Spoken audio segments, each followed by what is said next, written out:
kujua kitu kimoja kwamba mbinguni ndo kwetu sisi. Nafsi zinaishi siku zote, hakuna hata siku moja tunaweza kuzipoteza nafsi zetu sisi. Mwanaume amcheka sana, alifurahi sana. Wasn't you? I say, utamwambia nini? Mwanaume akasema siku moja kwamba wewe nenda kuzimu tu, no way out, kapanda hewani. Alivyonirudia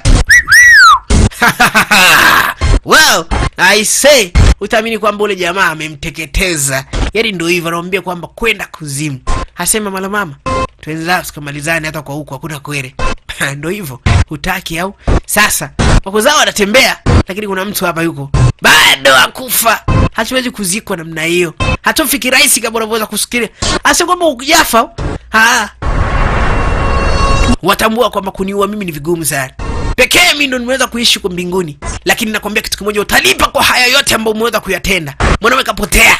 Sijui ni wapi ambako yeye anataka kuelekea. Sasa tazama show ilivyokuwa kali. Sungyu kijijini. Wow. Sasa huko watu wanaguswa mbaya. Huyu jamaa si ni Mungu wa radi. Mbona mambo? Sasa tazama show ilivyokuwa. Yep.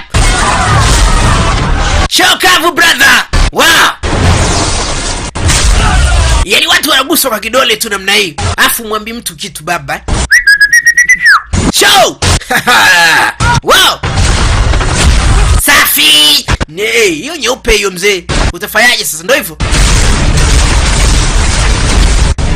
Halolo. Yo. Wow. Sasa mwanangu utawaambiaje? Ndio hivyo watu wameamua. Yaani mnakufa wote. Mwa uwezo wa kuua. Lakini nyinyi hamwezi kumfanya kitu. Hata kama kufa kesho atarudi kesho kutu. Hana kwere. Yaani menda kula bata huko kuzimu. Safi. Utamwambia nini sasa? Yep. Watu wanaguswa mbaya. Sasa kumsaidia huyu ni vigumu. Lakini kitu kimoja kwamba ana uwezo wa kuzuia yuradi kwa kutumia upanga. Mbona mambo? Sasa basi tazama mchezo unavyokwenda mzee. Ashokali mzee. Watu wanaguswa safi. I say.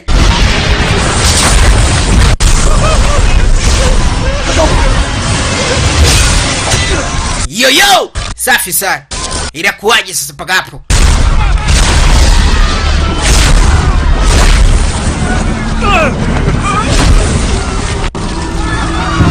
Wow. Watu wanakimbia mzee. Ni kutafutana, utaki au? Yaani hivi nani kufa? Nani anataka kufa? Mwanaume akawaza mengi kweli kuhusiana na hawa wana kijiji. Hii generation inakuaje? Katoto kadogo maskini kako hapa. Watu wanapita hapa. Wewe ukipita unakutana na kitu. Yaani anafanya kufagia yani. Umwambie kitu. Alimwambia you can pay